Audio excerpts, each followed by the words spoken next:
бародарҷонои азиз, илтимосу илтимос ҳамин видеоро чӣ қадаре ки метавонем паҳн кунем. Ҳамин додармон Урозов Рамазон соли таваллудаш 2000 будай.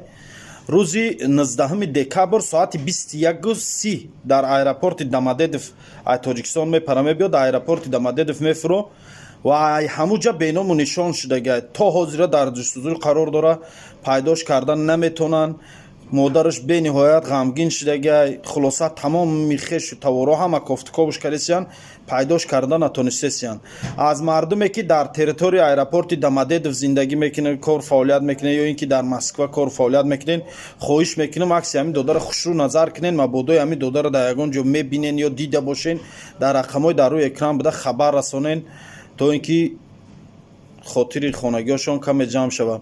баъдан боварӣ дорам ки бетараф намешавен. ин видеоро ба мисли дигар навораҳои мо дастгирӣ мекунем ва умедвор аз даргоҳи Аллоҳ ҳастам ки ҳар чӣ зудтар додармон пайдо мешаванд.